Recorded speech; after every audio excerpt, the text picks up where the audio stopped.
there's another way of looking at it, that this polarization is an example of the problem of humanity. You see that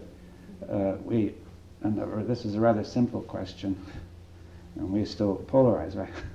Now,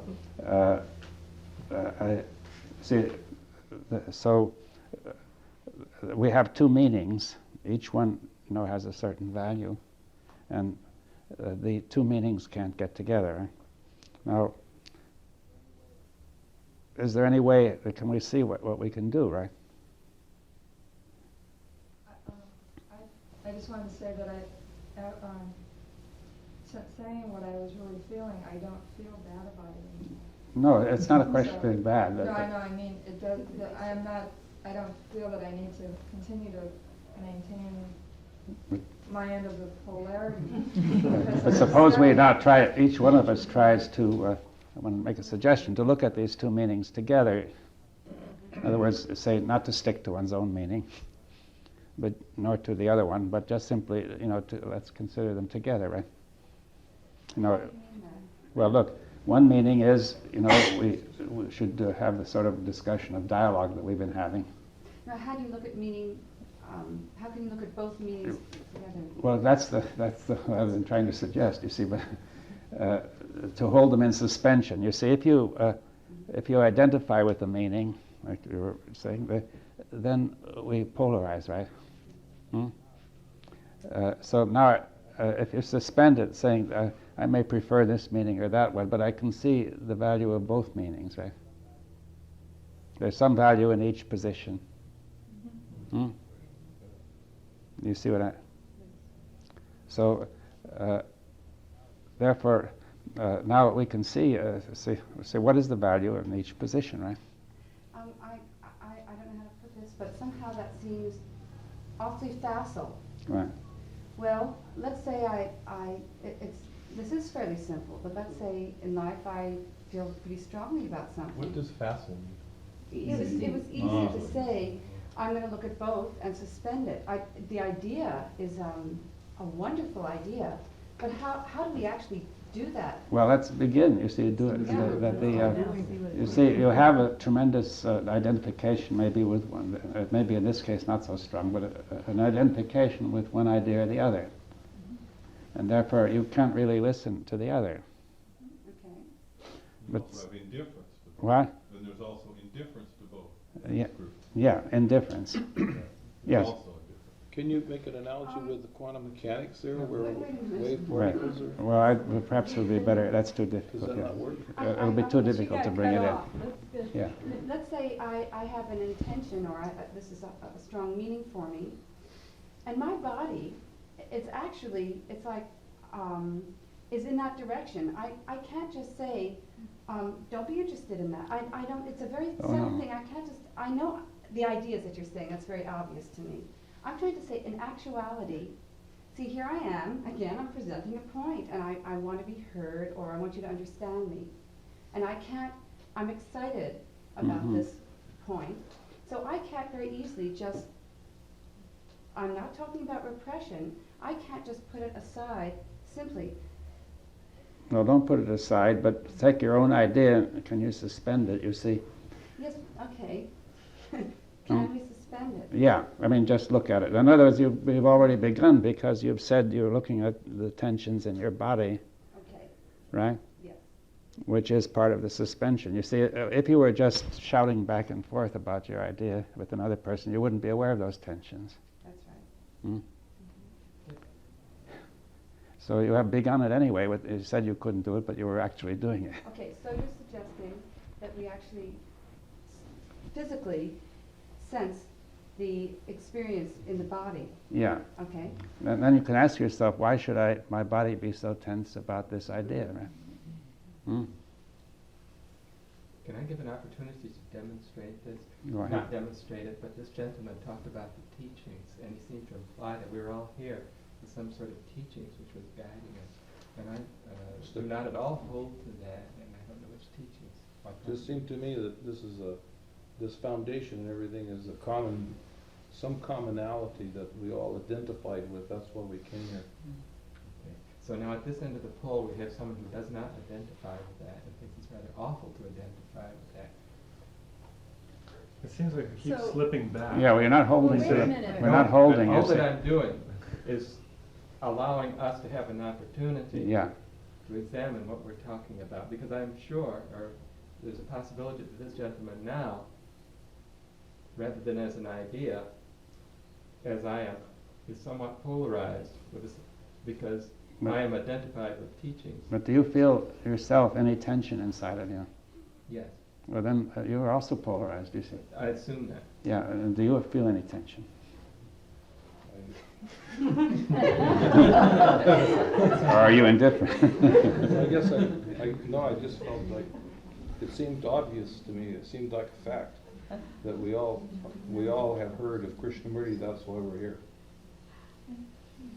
There may be some. It's a supposition. There may be one or two people here that don't know why they're here. Now you can get something going. It seems like as long as the talking is in the realm of the polarization, then we keep slipping back. And what we're trying to look at is holding those two out there somewhere. Yeah, you see, I feel some tension now. Yes. If you hook me up with wires. yeah, well, yes, well, okay.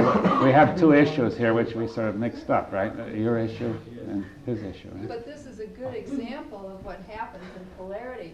The question is, would dialogue, if we really pursued this, and if I really tried to understand more about where you were coming from, or where you were coming from, or myself, or wherever we are on this, it takes a piece of work. My own feeling about this is that it's anything but facile. It's like to really hold two things in the mind concurrently is something we don't often do, but it's possible. You know, where we can literally learn to value what we say and yet not totally dismiss what someone else says. But that condition in the mind really creates an opportunity for something else to come in. But it can't as long as we're just hooked on our own thing. But I don't see it as easy to do. Doesn't that She was saying only it was happen when you're She was saying questioning the idea your own? sounds easy. Oh, it own sounds easy. It position? isn't. My But that experience. instant of questioning your own position and listening to the other person, that instant of where you have doubt that you're right is the point where you're holding two things truly in your mind. Or where you really understand where the other person is coming from. Like, I'm sure if I asked you a little bit more, like about, I've heard of Krishnamurti, of course. I've read a little bit about Krishnamurti, but I really don't have the background that many of you here do, for example. If we kept talking about that, I think I could really value where you were coming from, and that you would probably value where I was coming from. And that something new could happen with that common understanding that we would build. I'd Could we get away from the content of, I mean, there could be many different polarized Oh, sure. opinions in the room, but could we go back to what Dr. Bohm was starting to do, which was to look at the process of it? Yeah, well, it's, you see, we've been slipping around. See, one of the points is the subject has been slipping around from one thing to another, and that's one of the ways of escaping the conflict, right? See, the mind slips off the point all the time. And Is this the process of concealment? yes, it's concealment. That's part of it, right? One way of concealing the thing is just to jump to something else, right? You forget what you've been doing. Huh? I thought that this was all the same thing. It's all the same thing, but one of the things it is concealment. Okay, Jumping around, right? since See, we we do didn't stay, see, one person started, then we didn't stay with that. We went to another issue and another one. I thought it was the same issue. It's the same, it's a similar issue, yeah. It's It another seems to me example of the same issue. Yeah. that in both issues, I think the question is whether or not we can assume a common realm of discourse. Yeah. That is, in the one case, if Dr. Bohm was to speak about creativity and order, I think he may have had to assume to a certain extent that we all knew he was a lot of things that he was talking about. And similarly with Krishnamurti's teaching, if he came from that background, it's assuming that this common realm of discourse exists. Or do we assume nothing? I'm not saying either way, but That seems to be the issue in both cases. Can we assume that common realm of discourse? Yeah, but let's come back to this other issue, which is, the tension which arises in polarization, whatever the issue. You see, was instructive. I'm not saying it shouldn't have happened, because it was very good that it did jump around, showing the whole thing up much better. But the tension arises in polarization. Now, the first thing is you find you cannot hold the other person's view in mind because your whole body is predisposed to reject it. In fact, I've heard you talk before about this subject, and you've mentioned that the body finds this new idea so discomforting that it will try to create a thought to maintain its own sense of comfort or balance, which will keep throwing out that new thought, or the thought that's creating discomfort. Yeah, well, one thought is to say that I'm right and you're wrong. You see, that is to say that my approach is the right one and yours is the wrong one, which helps to reject it. Right? Now, you see, so I'm saying we're not going to argue that point, but saying that there's something very interesting going on, which is all this turmoil in the body, right? Which generally we overlook and say that's not that's not important. The important point is the issue we're arguing about, which is another way of avoiding the main issue. Would the next question be to say, why is there all this tension in the body, rather than why is that statement wrong, which is what created the feeling? Yeah. Immediately the statement gets lost. It's not interesting anymore. The body and the reaction. Well, the relation between the body and the mind, right? The thought. You see, Right. saying why with these thoughts is the body so tense? You see, that seems more important than the particular issue, because this is very pervasive. It's happening all the time. Right? Right. Why is it that? When the body is so tense like that, and we have all experienced this tension in one form or another in different situations. In looking at it in my own particular life, it comes from a resistance. There's a resistance to a certain attitude, and it's almost like a physical protection. A certain, like a closed fist is like a resistance to something. And so in resisting it, there seems to be a force. It's a force which is in opposition to it, and what is actually happening is that that force is seeking to maintain the security by going against this opposition. If my force is more than your force, so to speak, then I will survive. And I think that is the root of that tension, that nervousness and the fear that is involved in it. Yes, and so I think we connected up with what I said about necessity. You see, if there's absolute necessity, the meaning is never yield. That'd be absolutely rigid, right? You see, I said that in a theoretical sense a number of times, but you see, it was important to have it come out as a fact, right? That that was the sense. There's a sense of absolute necessity of holding to one's own position. You see, which comes out in the body as a very rigid, unyielding attitude of the body, right? Which is part of the meaning of the absolute necessity. When two people have disagreement, one of the two may see this polarity as well as where the origin come from and all that. The other person does not see. So what would happen then? Well, that's what we're doing now, saying we are facing that situation, and the question is why. Why we're going to ask why can't the other person see? We really want to make the important point is for everybody to see, right? Now, Is it? It is this point, because you see, if we don't see this point, we will never be able to talk about anything or do anything together. The whole civilization will have no meaning. And whatever you talk about, you're going to get it. You can talk about anything, and you're going to get into this problem. Now, so this is a very key point. Once, if we can deal with this, then maybe we can go much deeper.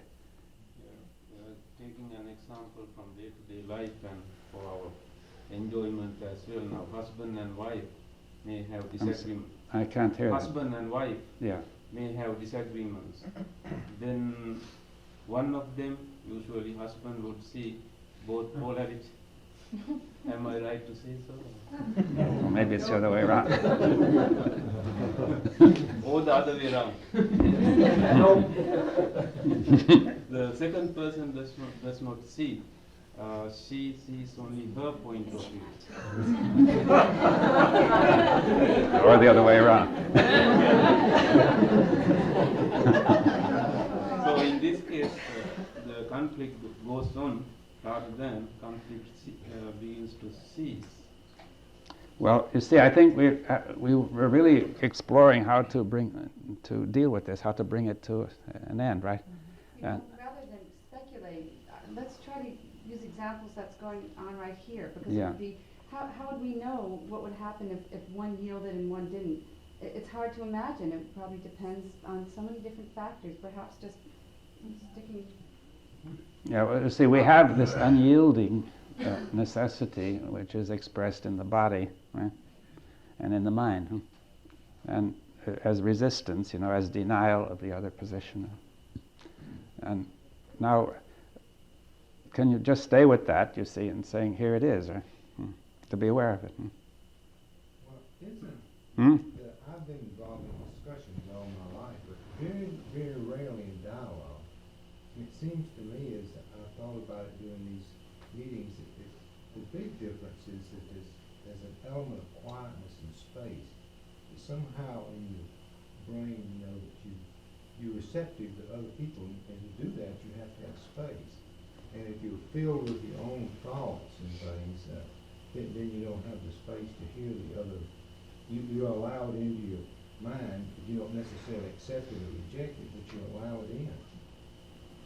It's something like, if you've ever watched one of these, I don't know if this is a good example. If you watch one of these big computers work, you see one tape go flying and some information shooting into the central processing unit, and then you'll see another tape. And it seemed like to me the thing to do is the tapes consist of our own thoughts and ourselves, our own thoughts. And then there's some other tapes where we can receive information from other people. But in the center, we can't let all that stuff can go in, it's got to come back out. So there's space in there for you to weigh other people's views. That somehow you've got to have that space in your brain so that when other people speak, you can receive what they're saying. Isn't what's being said here this relationship between what we would call the body and the mind and how they affect each other? The mind has assumptions. I don't think the body has many assumptions. The mind then hears something said. The assumption somehow affects the body to have chemical and neurological reactions, which the mind then identifies as emotion, as value, as substance. And what we need, I think is being said that needs to be questioned is, what is the value and substance of these feelings that are created through these words and ideas? Well, Yes. isn't this the process of dialogue, which was pointed out in the beginning, that in a dialogue you have an opportunity to find out what are your assumptions?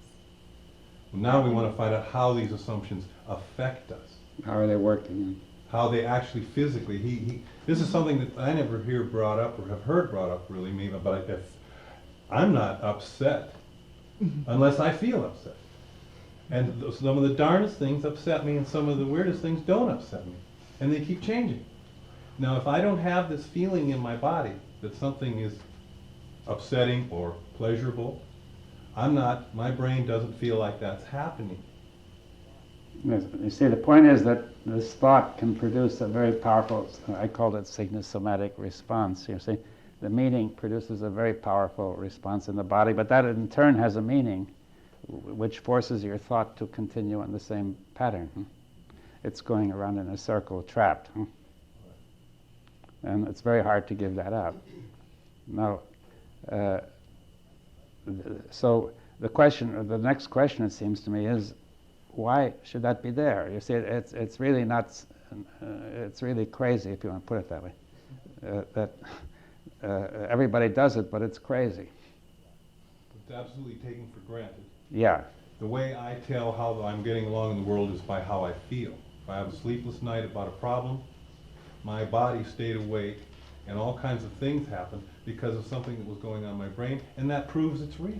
Yeah, you see, something has happened there. You see, sometimes a feeling in the body may represent something real. You see, the most elementary case would be a toothache or something, or else a deep feeling of some kind, you see, and perhaps a subtle emotion. But there are other feelings which just arise from thought. But we do not see the connection. Now, you see, if a feeling arises from thought, and the connection is concealed, then therefore the next assumption is that feeling has arisen from the body, from something deep in me, which has tremendous meaning. Right? We can't have trouble. We are incapable of differentiating.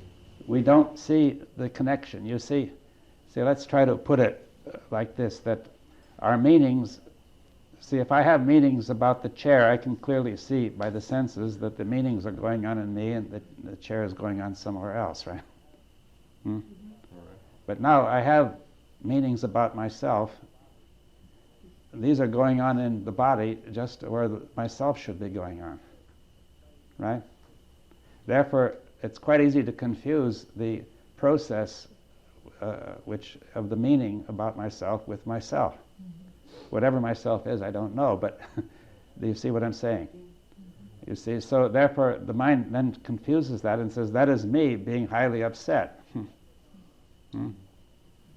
Therefore something must be done to protect it. You see, I am upset, right? I am in danger. Something is happening to me, right? Therefore you set in motion all the reflexes of self-preservation. You see, if your body is in danger, you will have reflexes to preserve it very strong. However, if the mind creates a situation in which the body is highly disturbed, the body demand for self-preservation will demand the mind to think in such a way as to ease the tensions of the body, right? Rather than to be straight. Is that clear? Therefore there will be self-deception. It will be untrue. That's not quite clear. Yeah, you see it's a matter of order, really. This is a question of order, you see. It's one of the questions is really the observer and the observed. You see, if you are looking at your body and you say, here I am different from the body, looking at the body, the mind says, I am something else looking at the body, right? The mind, however, is stirring up the body, but concealing that, and then telling itself that the body is in a terrible state. I have to think in such a way as to ease this tension of the body, to preserve myself, right? Is that like when someone's allergic and say to a rose, and then a imitation rose is presented and the body reacts, it's just as though it were a real rose? Yes, the mind can then set up the allergic reaction. There have been even animals, apparently. It's been done with animals too. And some experiments, I can't remember the details. So the point is that the mind can set up a reaction in the body. The mind either does not know or conceals the fact that it has done so. Right? And then the mind says, that is the problem in the body, what can I do to resolve it? And naturally the best way to resolve it is to try to defend the body, right? By making thoughts untrue in such a way as to defend the body, right? Do you see? To accept untrue thought, right? And this state came into being in the first place through an untrue thought. Yes, but there was that was in the whole culture. You see, our thought the culture is pervaded with untrue thoughts, you see. It's not clear to me it's not quite clear to me how the untrue thought defends the body. Say there's a lot of anger, and then the mind is trying to convince itself that it's right. How does that defend the body? Let's begin with anger. It's a good one. You say, why is there anger? Well, for example, you have pushed me around, you have tread on my toes, you have attacked some idea that is very dear to me, or whatever, right? Therefore, that that is going to stir up the body, right? Now, the body then demands, to be protected, not stirred up. The mind says, how can I do that, right? So it's to pacify these unpleasant sensations. Yeah, that's right. So it's clear, since the origin of the thing is certain kind of thought, by altering the thought, the body can be quiet, right? But you alter the thought in an untrue way, right? Untrue, not merely being incorrect, but being not straight, right? Playing false. So saying, for example, you said that I that I did this for my own personal reasons when I thought otherwise, but you were really just simply jealous of me, my position. Therefore, you can feel more easy having explained it that way, right? And usually, it's the responsibility is dumped on the external situation. It's never taken. Well, that's the way by which you relieve it. You project it outside. You see, saying, this problem which I feel going on inside of me is really going on outside, therefore the body doesn't have to be disturbed, right?